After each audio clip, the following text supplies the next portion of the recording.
Welcome to Take a Breath, a podcast for creating practical calm in the messy middle of midlife. I'm Polly, and this is your space to pause.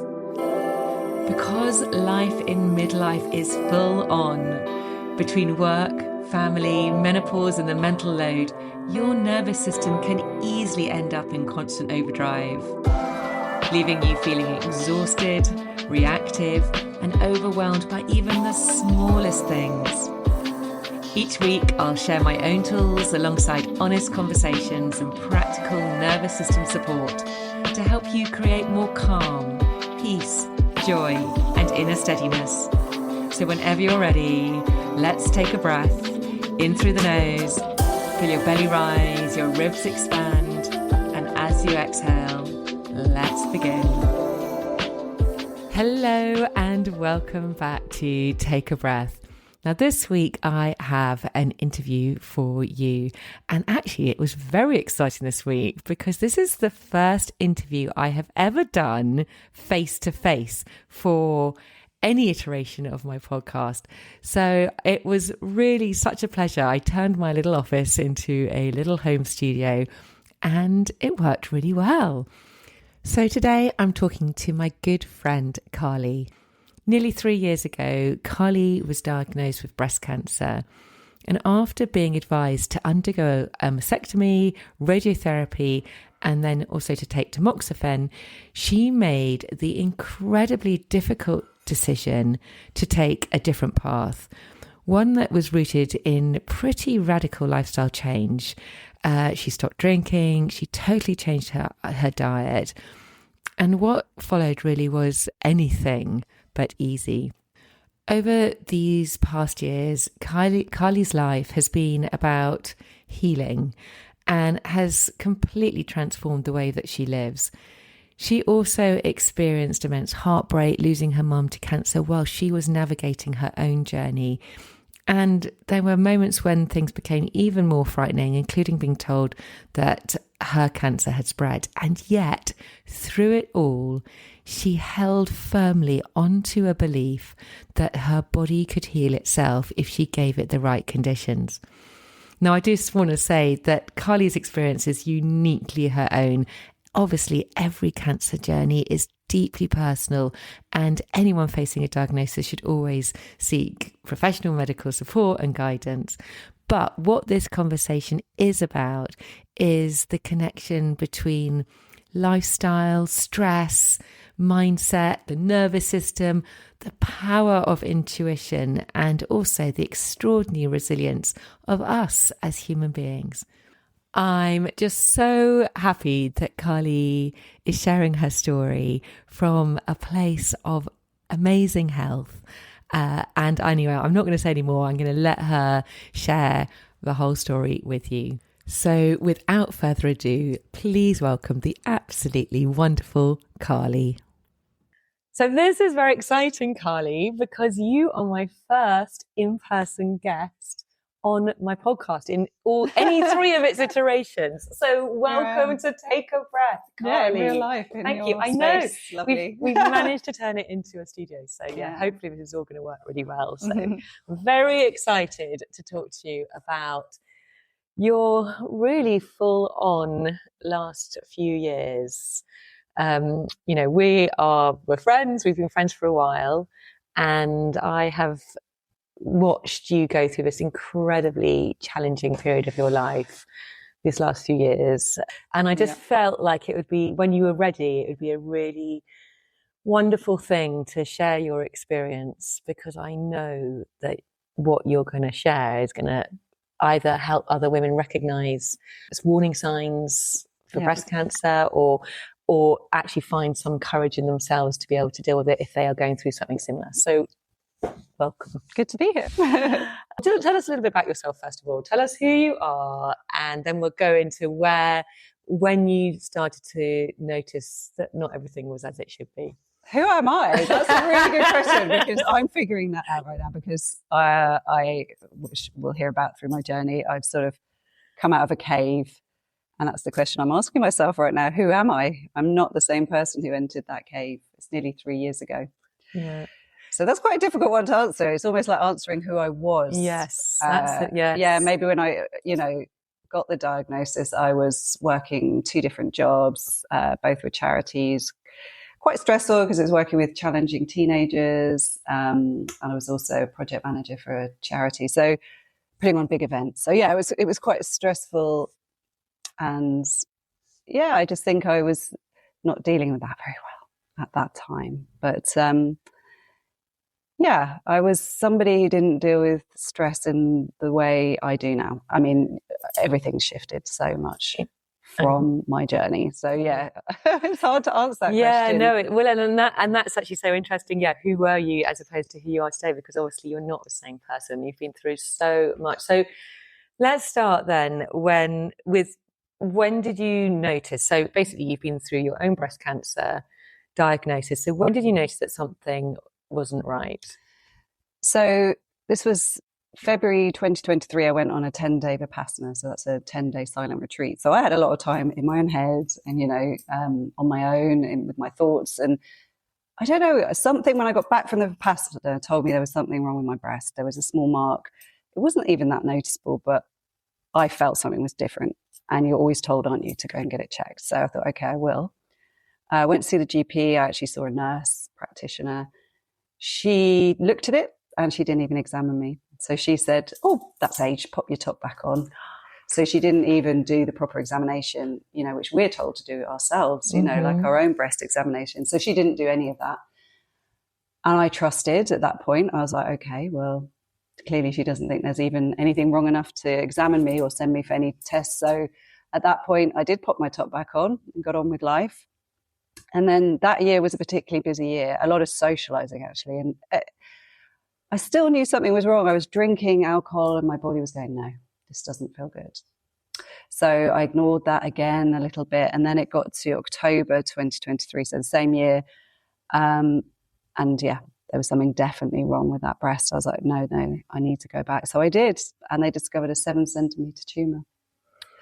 So I don't even know how long, what it was and how it would have grown in the time that they hadn't diagnosed me. But that's when, suddenly everything moved very quickly.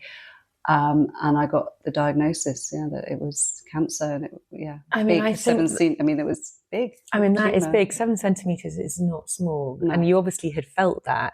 Not really. You hadn't felt that? I hadn't felt a lump at that point. It was more that the sensitivity had gone. Okay. That's what really drove me to it. And my nipples started becoming slightly inverted. Okay. So that was the sign that I noticed. So I didn't actually feel a lump. Isn't it interesting that you did the right thing, you felt, you listened, you knew that something wasn't quite right. You went and it wasn't picked up. And I'm sure many nurses, many doctors are wonderful. We're not knocking that. But I think this is, it's important to know that everyone makes mistakes. And in this case, it was a big mistake because, you don't know. Did it grow much more, I'll never know. And to be honest, I did get quite angry to begin with. Yeah, obviously. I even thought about, should I sue them and all this stuff because I was angry and I was upset, because I just had a diagnosis.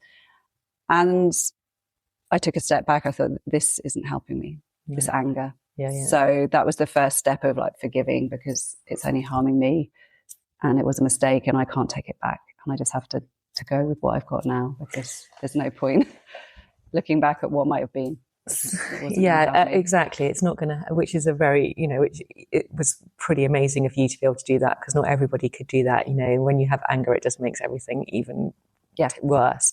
So when you got that news, Carly, that is the news everybody obviously dreads. It's the worst possible news to be told you have cancer. Yeah. So what sprung to mind? How did you react? What was that moment?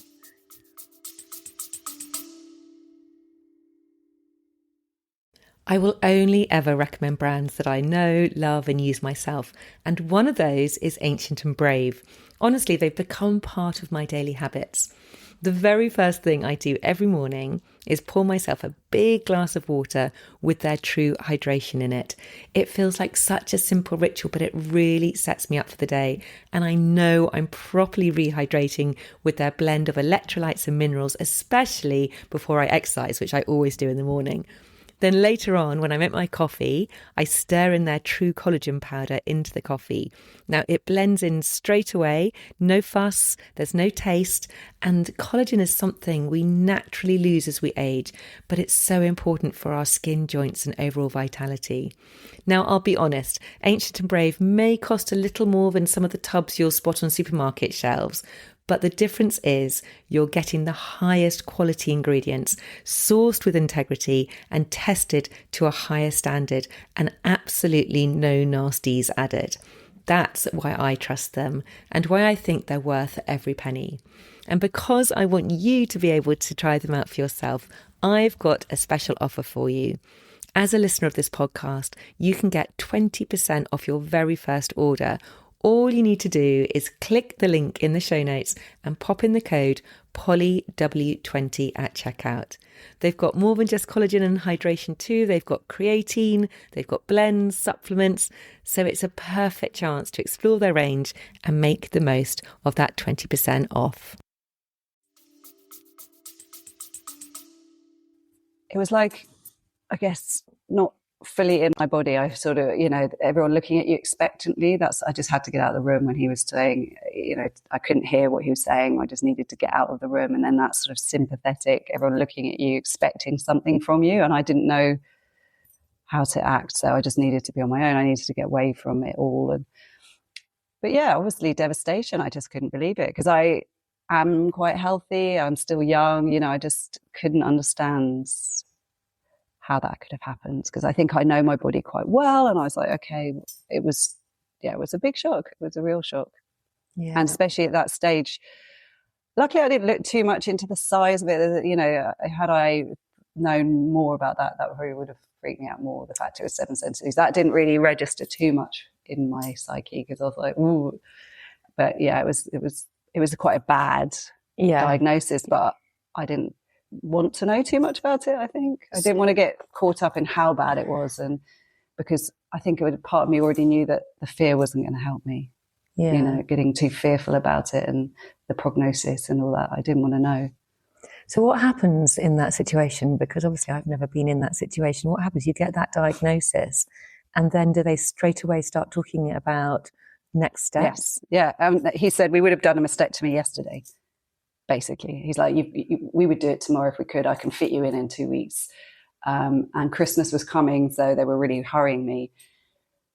And this point on the journey, that is probably where my first instinct kicked in, and intuition, which we'll probably talk about a bit. But intuition there was screaming at me, do not do it, do not do it, do not do it. And he made it sound so easy. He's like, oh, you'll have a soft in your bra by Christmas. It'll be all fine. And I just thought to myself, no. The way he made it sound, it was like it was a very simple procedure to have your breast removed. I thought, no, for me, this is going to be huge. So already there was one, I just didn't like the way he was talking about it and sort of minimizing it. And I'd heard from other women that it's really actually quite a difficult procedure, but he made it sound really easy and just pop a softie in and you'd be fine having a glass of champagne Christmas Day. And it just, it all just felt not right. And I needed time. And I'm just very pleased that Christmas was there, because it gave me a natural pause. I just said, I don't want it done before Christmas. Let me have Christmas to get my body in shape for this, and my mind, and then I'll go for it after Christmas. So what was they were saying, to have a mastectomy and any sort of treatment after that as well? Yeah, radiotherapy and take tamoxifen straight away, and then go on tamoxifen probably for the rest of my life after that. And that was the only avenue they. Yeah, that was the avenue. Yeah, that was what they offered. So most people in that, I don't know, it's difficult to know. And I just want to reiterate, I just want to say in this conversation that obviously there is no right or wrong answer to how you deal with these situations or the choices that you personally make, because everyone is so individual and unique. But what I think I was quite amazed about by your response was like, you had this real gut feeling that that a mastectomy wasn't the right path for you. You just knew it. So where did that come from, Carly? I have no idea, honestly, because it was almost like a thought I should. It was like the logical part of my brain was going, no, you're going to do it. And there was something just screaming, like an inner voice. I can only describe it as like, this is not happening. You're not going to do this. And it was mad in a way, because everyone was telling me, my mum, my family, my husband, he was supporting me, but I knew he thought I should go with it. Friends. So really, it would have been the easier option in that way as well. It was just like to go with what they're telling me, but I can't explain it. It was like a scream. It was like, certainly for that part, just to wait. Right. Yeah. So actually, it wasn't honesty, to know. It was just that part was definitely wait. This is not right. You don't need to rush this. So that was very strong. So, I still thought I was going to have it after Christmas. And then over Christmas, lots of things happened, so I met some people and I read some books, and like people came into my life who were sort of telling me alternative ways, and a lot for me to digest. And I just thought, okay, I'm going to continue waiting and I'm going to see what my body can do. So I almost had a sort of ultimatum. My first scan, if nothing's changed, I'll do it. And I went on a very, very strict diet. I did all sorts of things. And on my first scan, it had shrunk by 1 centimetre. So again, it was never a sort of, I'm definitely not doing this. It was like incremental. So it was like, well, that's happened. Maybe I could wait a bit longer and then see what happened. And can I just ask you there? So what everyone's probably thinking, what did you do? What changes did you make at that point? Oh my goodness. It was mainly diet at that point. So I met a wonderful nutritionist and she really helped me on that journey.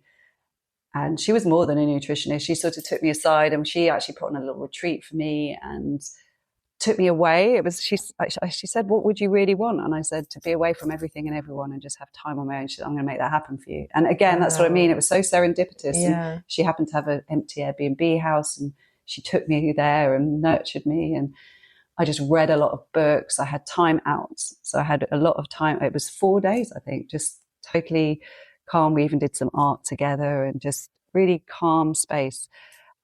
So I had that, and then I just switched my diet up massively. So it was really harsh. Some of it I still follow, but at that point it was absolutely no sugar, no dairy, no wheats, lots of things lots of don'ts. Definitely no alcohol. That was one of the things I cut out immediately. And I lost a lot of weight over that time. I was doing fasting. I was doing enemas. I was doing castor oil packs, and it was a big detox at that point.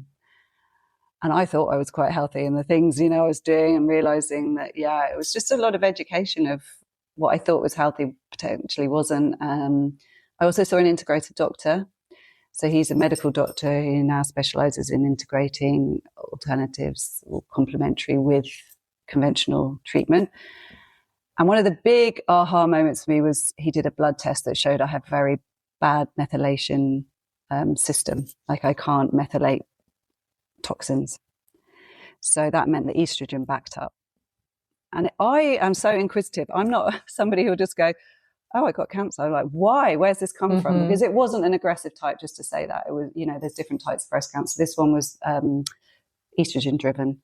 Right. Yeah. So it's important to make that distinction. Yes. So obviously with very aggressive cancers, there's a different route, there's a different mindset for it. But for me, it felt like, why have I got so much estrogen in my body?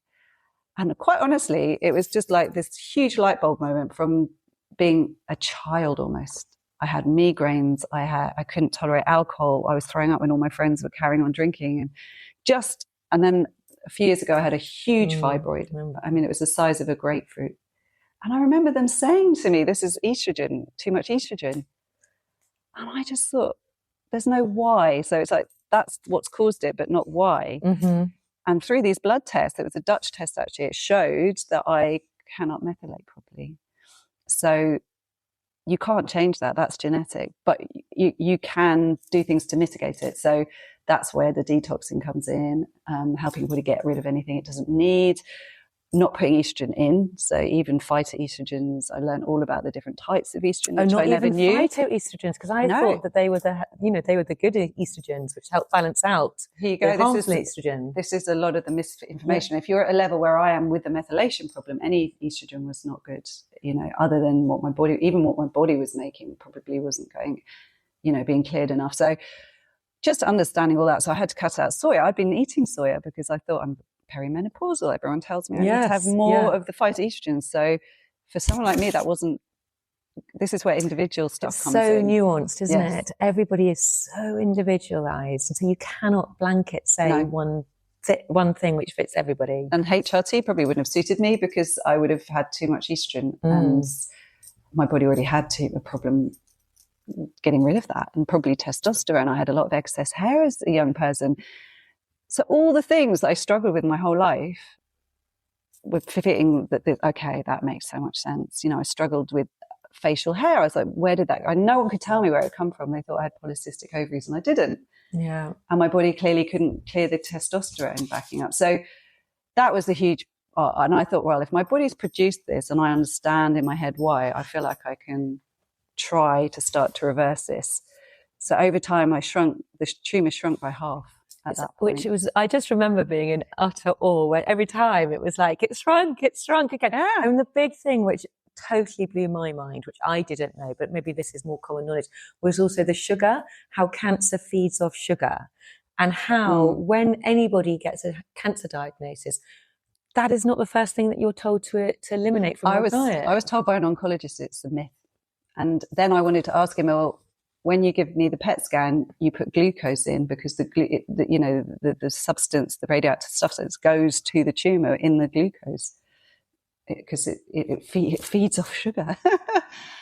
So I learned that. Yeah. So I gave up all at this point now in my life, I do have a little bit of maple syrup as a treat, things like that. But at that point, no fruit, no honey, nothing sugary at all, because it's also quite inflammatory.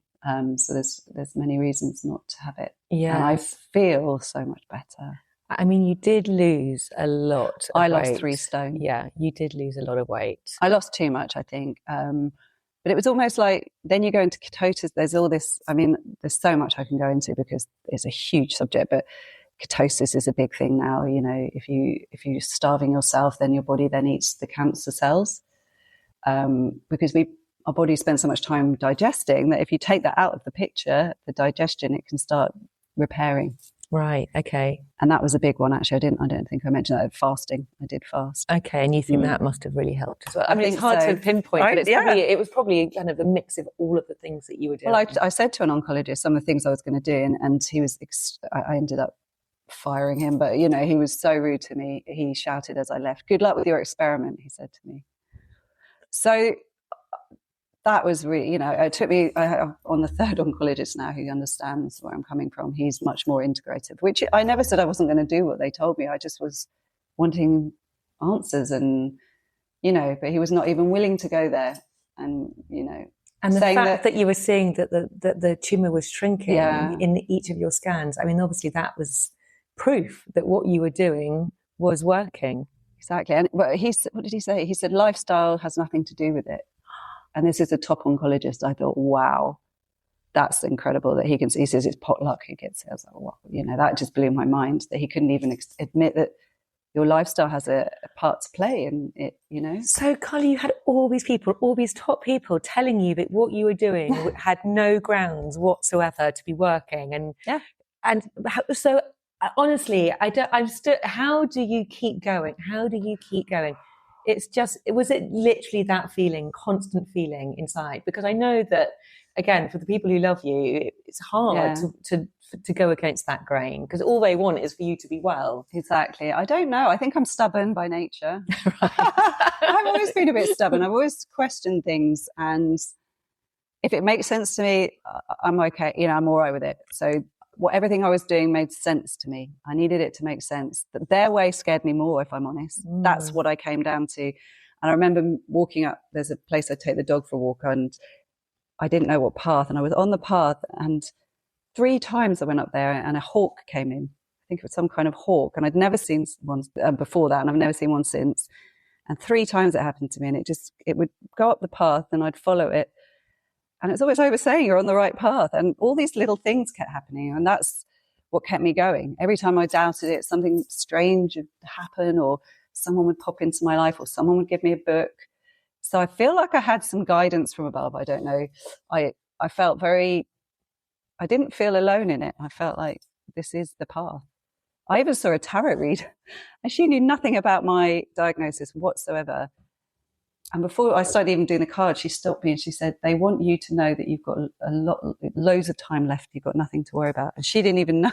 Oh, my So these very goodness. strange little things happened that kept me going. Did you ever, though, was there ever any times that you did waver from, and you did wonder what you were doing? And the part of the story takes, a turn, because it was shrinking and it gone down to half. And in my understanding, it's like, well, if your body's dealing with it, it won't spread, you're fine. And that's what I had. Then I started getting some other symptoms, and it had spread. So, it didn't have this happy ending. It was like, oh my God, okay. So that is where everything really changed. So until that point, I hadn't really, now I think I've got it. At that point, I don't think I got what I needed to do. I was still rushing around like a headless chicken. I was still at work, putting on huge events, going off on this retreat and that retreat. I was still in the busy, buzzy mode. Yeah. Even though with this, I was treating it like a project and a job and a thing. And so I had to have a biopsy, and it had spread. So it had gone into my bones. It was in my pelvis. And at that point, even then, I thought, I do not regret my decision, because I subsequently and before that had met at least 3 women who'd done everything that I was going to do or should have done. And it still spread. Right. And they were a lot weaker because of that. So they'd had all the chemo, or they'd had the radiotherapy, and they'd had the surgery. And I even spoke to a woman, and the cancer had come back at the site of the breast where she'd had it taken away. So I didn't regret it. I thought, well, this could have happened anyway. I'm not going to dwell on it. And I think that's what you've got to do when you have a strong conviction and a decision, is not regret it. Because I could have gone, oh God, if I'd done what they said, maybe this wouldn't have happened. And maybe for a split second I thought that, but really not very long. I didn't think that, because like I said, I'd met plenty of other women, a year later, 2 years, 3 years, the breast cancer itself, they find it somewhere else in their body. So my understanding is that 7 centimeters, it probably would have spread before they did the mastectomy anyway, in my opinion. If it's that big, I feel like my system would have had it somewhere else. So that's the only bit I wavered and went, oh, okay, now what? So you found out it spread, and that obviously was really horrendous. Honestly, Polly, that was probably the worst moment in my life. Ed, my husband, took that call. I couldn't take it. And I remember I was cowering in my utility room in a ball, and I could hear Ed's voice. Actually, what made me not fall apart was I could hear Ed's voice not being devastated. So I thought, okay, it's going to be not good news, but it's not going to be the worst news. But it was bad. Yeah, it had spread, and I was like, okay, this could be the game over now. And that was the lowest point, definitely the lowest point of like, how do I pick myself up literally, physically and emotionally and spiritually or whatever off this floor in this room right now? I don't know how to get up from this. But you did. I did. You did. I did. I had to go back to the drawing board a bit. So what did you do from there? What was your big realization at that point? Stress. I was still in the adrenaline. I'd been off, so I did a huge event that I put on for 200 children. It was literally me just putting this event on and for my job. Then I went away the very next day on a retreat, which was meant to be relaxing. Didn't turn out relaxing. I came back very stressed from that. Anyway, I was still living with a lot of stress in my life. So the first thing that I did, and actually the universe did it for me, the charity I was working for, both of them, interestingly, went under. It was almost like the universe, because I had 2 jobs. The first time I went off to a retreat in Thailand, and I was thinking, should I keep this job going or not? I got a phone call on my way back from Thailand. I was actually sitting at the airport, and they told me, I'm sorry, you're losing your job. The charity's run out of money. So that was gone. Yep. That was cleared. And then the second time, again, when it spread, I thought I shouldn't really carry on working, but maybe I should, maybe I shouldn't. Again, it was like, no, the charity's ended. So there wasn't even a job for me. So yeah, that was taken away from me anyway, but I probably would have left my job. And it was like, okay, this needs to be a job now. I mean, I know I was taking it seriously before, but I was still working, and we only have so much capacity in our life for things, don't we? Balls to be juggling. And I had to let all the other balls drop. That was it. So, okay, now it's proper head down. So at that point, I started doing hyperbaric oxygen therapy, which I tried before. Again, it was weird how it all happened. I was looking for it and I couldn't find it locally. And the one that I did find was full up. So anyway, I thought I'm going to look at this again. I've heard so many good things about it. And it turns out there's a new one just opened down the road, and I was one of their first customers. And they were so keen because it was new that they were giving me so many sessions. I was doing 5 a week, and they were so hyperbaric oxygen therapy, which I've also been doing. You've got me onto for my knee. But can you just explain very briefly how does that help, particularly with cancer? Yes. For example? So what happens with hyperbaric oxygen therapy is you're in a pod and they put it to pressure and you're breathing in 100% oxygen. And the theory, well, it's not theory because it's been proven that the oxygen gets pushed into your plasma so it can travel further around your body and oxygenate your body more effectively. So cancer breathes anaerobically, so it will breathe with, it likes places where there's no oxygen. So that's often why it will be in toxic places. So the theory of the oxygen therapy for cancer is that it will flood your body with oxygen. So wherever there's any areas that might not be oxygenated, it will get there and it won't allow the cancer to grow because the cancer doesn't want the oxygen. It breathes without it. So you were doing loads of that. I did loads of it, yeah. And again, it gave me structure and it came into my life right at the right time. And the guys running it were so kind to me, and it was like a little haven and a space to go because I was lost. I had no job, I had no routine. So I was going there every day. Another very wonderful woman was going off to South Africa, but she had this amazing red light bed. And she said, I'm going to give you the key to my place. You can go and use it while I'm away. So I was doing that most days. And really hunkering down, just not really. That's when I probably entered the cave. Yeah. I hadn't entered the cave and I hadn't got still enough. I hadn't learned the lessons. I was going off to Thailand and I was doing all the doing. I was still in a doing mode. So when you talk about entering the cave, what does that look like? It looks like stopping. Even now when I say it feels nice. The word stop and put everything down and go, okay, I need to really slow down here. And did that feel like when you had made that decision, did it feel like it was something, it was like that breath of fresh, that sort of exhale, or did it actually was it difficult? It was difficult because we're taught that we've got to do. And it sounds ridiculous, but even having a cancer diagnosis, a breast cancer diagnosis, now you see celebrities still getting on with their life and people carrying on with their cancer diagnosis. So I still felt, okay, I've had this terrible thing happen, but I still got to carry on because I'm seeing other people carrying on. And only with it spreading did I feel I had a good enough excuse, I think, to fully stop, which is sad, I think, now I think about that. Yeah. And because we are so used to being on, and it's that, and guilty if we're not doing anything. But at that point, I guess my purpose became healing, and I allowed myself for that to be all I was doing.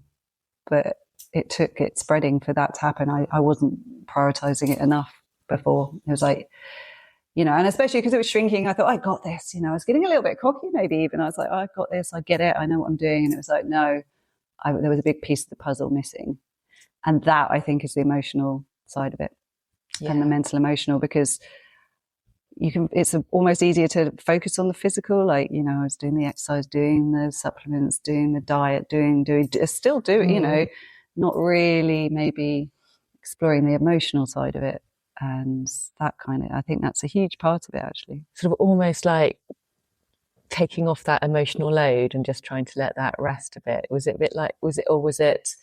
Just working out where this came from, because I don't think it's just a physical thing, cancer. I really don't. And I think it's so many complex things, and a big piece of that is an emotional part of it. So it's like, I need to unpack it. And it was almost like, what has caused it, I need to unravel. So it was like, okay, I get the methylation part of it. I get this. And it was like, okay, stress. Why was I stressed? Why was I not dealing with stress? There was a lot of fear. I've always been quite a sort of nervous, stressy person and warrior. And it was like, everything that's caused this, I need to do the opposite. That's how I started to unpack it. So, okay, if I've been quite fearful, I need to have more trust and joy in my life. I need to get with the work on how I deal with stress and worries. And it was almost everything that had brought me to that place, I needed to undo. Mm-hmm. And that was what I saw it as. It was like, I'm going to do the opposite. So give myself more, self-love, that was the big one. Yes. Yeah. So how did you do that? Self-love is such a big one. I think so many of us have an issue with that. And I know I've been to workshops where women have held mirrors up and they can't even look at themselves and say, I love you, or anything like that. So I think it's huge. I've seen it with children and I work with young teenagers, and I try and get them to write nice things about themselves, and they literally couldn't. So it starts very young. So yeah, it's going on a journey of, I think the journey I've been through, I've started to respect myself, and like, I've gone through this and I've come through it, and see side of myself I didn't know I had, this warrior woman, and this sort of being courageous and coming through, that shifted so much for me. It's like, okay, you're all right, you can deal with this, and you're doing really well. And that voice in my head has turned into a nice voice, and a kind voice. It never used to be. It used to be quite a little bitch, actually. Yeah, God, well, most people's are. Yeah, she was a right bitch. I was like, you know, why are you doing this? Someone's doing it better than you, And now she's nice. She says nice things to me. That voice is like supportive and kind, and not giving myself a hard time. And you feel you've managed that through just giving yourself some space and time. I know you've always been a meditator, so having a meditation practice, getting to know yourself, getting to understand yourself, getting to understand your patterns. Yes, exactly. I've always been someone who likes it slow, and I think I was fighting it. I feel like I've been fighting myself and my way of being. I never liked alcohol that much, but I just drank because that's what everyone was doing. It's sort of like, okay, I didn't like that, actually, and I love being in nature, and I love that, and why didn't I do more of that? So it's sort of tapping into what I like. I like being quiet, and I had a very busy, buzzy mum, and I always thought that's how I had to be, and I was like, no, I'm not like that. I'm not. So it's kind of getting to know yourself, and I do think nearly 50. Yes, and we can only do that when we get quiet. It's very hard to do that when you're rushing around like a headless chicken, doing all the things for everybody else. Exactly, and it was just. I did meditate my whole life, but I hadn't really, even up until it spread. I was dipping in. I was doing a bit. I do it every day now. It's like brushing my teeth. I don't miss a day of meditating now, and that is practice and getting still and slow and sitting with yourself. It can be really uncomfortable, and a lot of people don't like it. That's why we keep busy. I didn't like it, I did anything to not be on my own, always like busy and keep yourself busy. But now I love it. I love being on my own. I like, it's just really, that's when I say I'm not who I was before, but maybe I am who I should have been. You know what I mean? Like I am me. I'm just you've just peeled back those layers back to the real you. Yeah. And I think we all have it. I heard a lovely analogy yesterday, is that we all got an amazing bright light in us, but we put lots of lampshades on it. But it's everyone's got the same light. Maybe some people have got fewer lampshades and they found that light. But I really like that, because it's like that light's there and it's in all of us. But it gets a bit dulled by things we put on those lampshades. Might be trauma, whatever it might be, or whatever your own lampshade is that you've decided that you put to damp your light. But so I'm just really loving life. So going back to the whole spreading thing, so. I did go down the conventional route in that I started taking the medication that they wanted me to take. And I did lots of other things. So I went and I did the hyperbaric oxygen, red light therapy, meditating, slowing down. And I haven't even mentioned that my mum died. Yes. So I had to deal with that. She was diagnosed with cancer and died in that period. Yeah. Which obviously was. Yeah.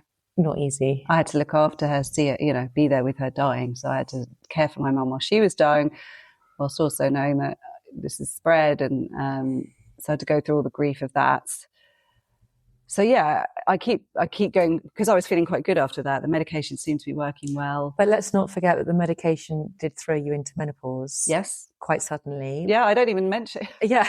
Do you know what? It's just like, when you've been through so much, like menopause for most women is a huge thing. But for me, it was just like, oh yeah, I'm in menopause there, like overnight. It's just. But what I remember you saying is at that time, in terms of the menopause, is that actually that it wasn't, you didn't notice like huge symptoms? Not really. Maybe because I had so many tools I'm already doing with the diet. Yes. And I do think a lot of that Exactly. plays into making menopause worse. And also my mental capacity to deal with difficult things is widened and grown. And I just think I'm just so grateful to be around, that maybe when you've had something so awful happen to you, that menopause for me is a natural process. And it's difficult, but I feel like it doesn't have the same fear for me. And, yes, I've had some symptoms, but each one I've dealt with, I think I'm just quite a practical person as well. It's like they come up and I find alternatives. I do a lot of research. And so there's things I've discovered that have helped with all the symptoms that I've had. So yes, I had that. I've had the grief. Yeah, there's just been a huge, and each time I think I'm coming out of the cave, it's almost like I get pushed back in. It's like, no, you're not quite there yet. And your body, and what's really fascinating is that your body kind of knows. It reacts, like, particularly after your mum. Yeah. You reacted really bad. The stress kind of came out on your skin, which was interesting. I had a huge rash. But that was part of, I think, the big, what I'm learning now is that suppression is really bad. And I think a lot of diseases are from suppressed emotions. And I just understood that at that time. So I cried and I wailed and the rash came out. And actually I started a period, weirdly enough, after my mum died. I hadn't had one for months because of the medication. But I did after it was like this huge, emotions and rash and bleeding. It was just like, so I feel like I let it out at the time. And I feel because of that, I have dealt with that grief differently, maybe to when my dad died. I'm learning that now. Yeah. Don't suppress that stuff. Yeah. That is the stuff you need to let out. It's not pretty a lot of the time. I was covered in a huge rash. I was screaming. I was, a mess, but I needed to be a mess. My mum had just died. Yes. And so I am understanding. I knew that instinctively for my health and the journey of having cancer. I was like, this is another thing. You can't suppress this. You have to let it out. So I did. And it was a year ago, last month, she died. And although it's painful, I think I dealt with it as best as I could because I knew I understood so much more. All of these things you've been doing, you've been so consistent with.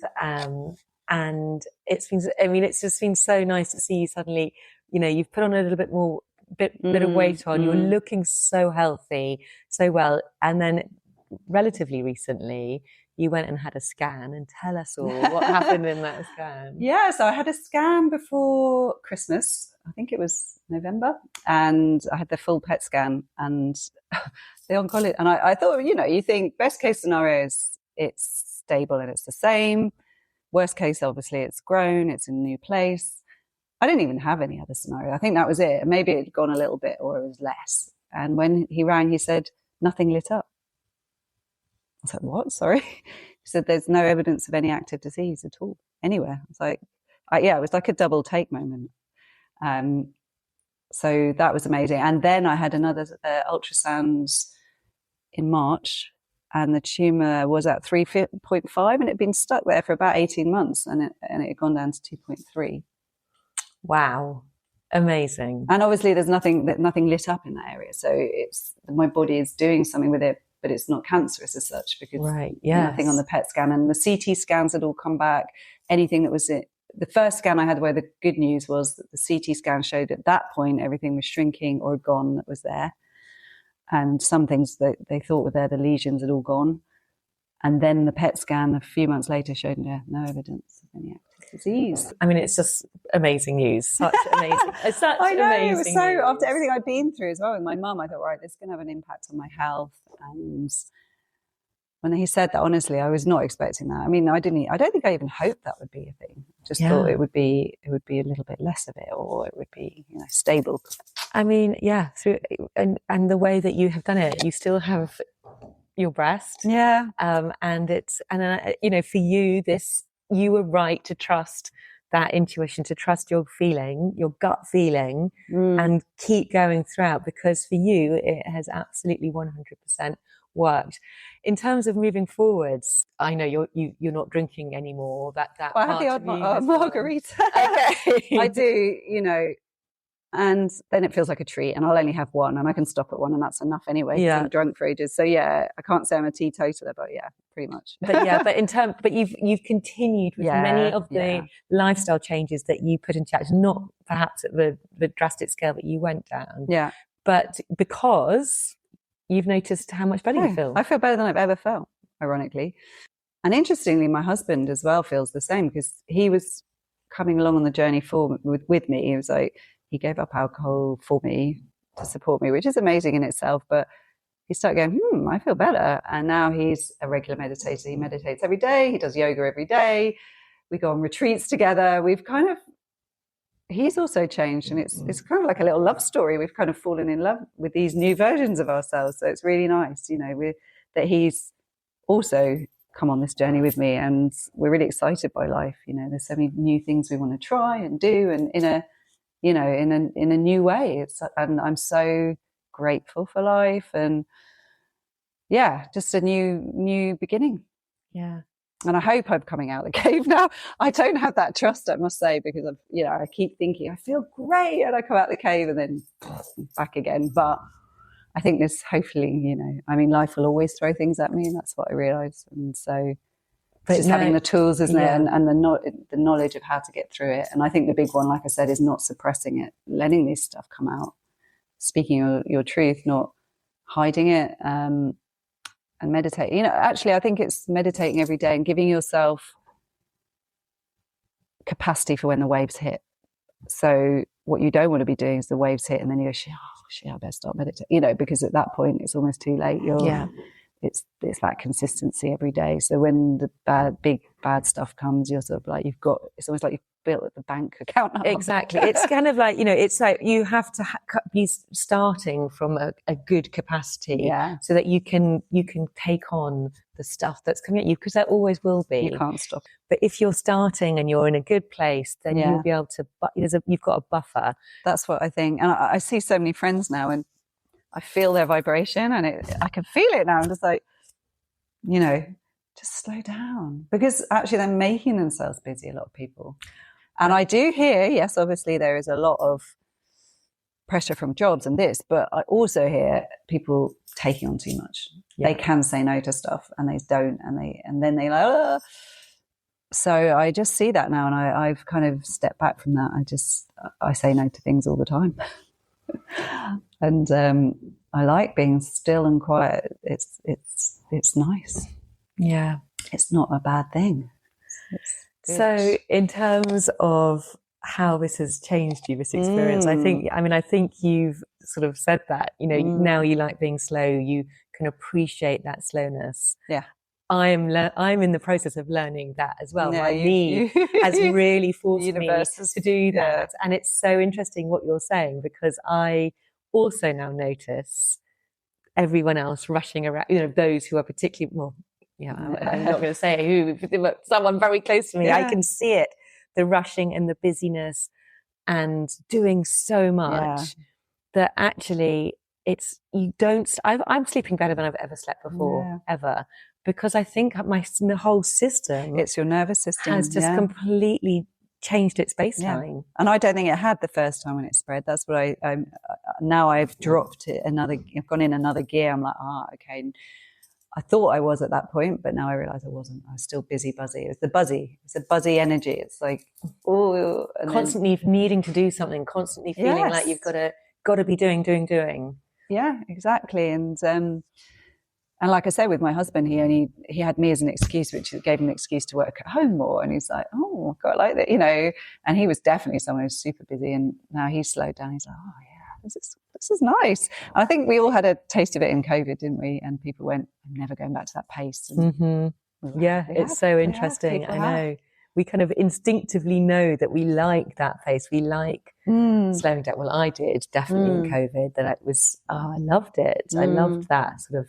Just hanging out, being in nature, you'd go for your walk in the day and you'd appreciate the small things. And that's how I am now. So, because I've even going to the cinema for the first time after a long time, or out for a meal, or really savoring those things. Because I think we take a lot for granted, when you are that busy, are you really even there? That's what I used to think. I think half the things I can't even remember because I wasn't really present and I was doing so much that I don't really remember it. Just like another thing. And now I do, because I do less. And then when I do it, I'm really present with it and I really enjoy it much more. And going on holiday sober is a revelation. I think, enjoying things so much more. So yeah, my life is very different, but so much better. And if someone could wave a magic wand and say, okay, you can go back to who you were, I wouldn't take it, which is crazy. Isn't because I've had cancer, it spread, my mum's died. Not that I'd want my mum to die, but even that in itself was a huge journey, my mum dying, because there was a relationship with myself with her. And it's such a journey.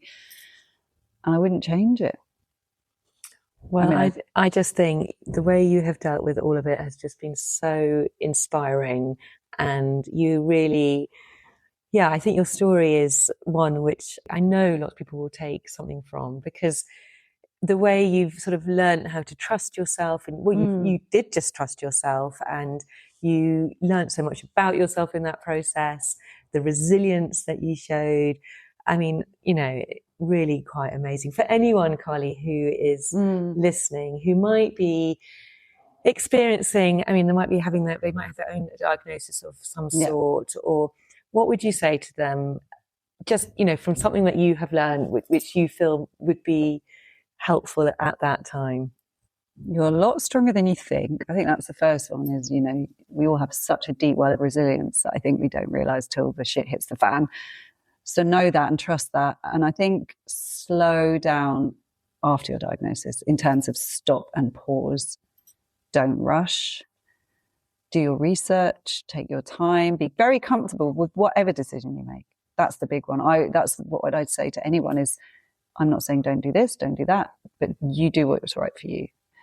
You be happy with that. And but make sure you've done your research, because there's side effects and there's risks to everything. And you've got to be happy with the path you're going to take, So don't be rushed into anything, I'd say. One of the books I read that changed my life in that way is Radical Remission. Is such a good book to read if you've got a diagnosis, because she talks about 10 healing points that she went around the world talking to people who'd had radical remissions when they should not be alive, and they still are. And they had lots of common themes. And she sort of pulled it all together, and she's made these 10 healing points that she's not telling you how to do each one, but she's saying each of these people changed something in their diet, or they did this, or they did that. And that is an amazing first reference. It's like, these are the things, what could I do to be more, connected to other people? And because that's one of them, is also get your support network around you and tapping into that. So that's an amazing book to start with. But I would just say, take a breath. That's the big one. Take a breath and pause, and research your path and be happy with it. And joy is a big one. Yes. Don't let that's I keep saying just one thing, but no, the fear is a very sort of low vibration. It's very all consuming, and it's very dark. You feel like you can't find a way out. But if you can start shifting the fear into love and joy and those different emotions, then it's a very different feeling within you. And hope. Hope's a big one. Yeah. Keep hopeful. Thank you. I love the fact you said take a breath, seeing that this podcast is called Take a Breath. There we go. It all fits. Thank you so much, Carly, pleasure. for It's been being nice having so a cup of tea and a open, chat. vulnerable, for sharing your story. I really do appreciate it. Before you go, just to let you know that you'll find a selection of gentle, practical offers at really accessible prices over on my website. They're all designed to support your everyday breathing, to ease anxiety and help you build a more resilient, flexible nervous system so you can feel calmer and bring a little more steadiness into your daily life. Everything I share is designed to meet you where you are and to fit into real busy lives. Just go to hollywarren.com and click on the resource library. If you'd like to stay connected between episodes, you can also find me over on Instagram at Polly Warren Coaching. This is where I share simple reminders and tools and reflections to help you come back to calm throughout the week. And if you're enjoying Take a Breath, it would mean so much if you could take a moment to rate, review, and subscribe to the podcast. It really does help this podcast reach more women who might need a little space to breathe too. Thank you so much for being here and for taking this time for yourself. And remember, sometimes all you need to do is take a breath.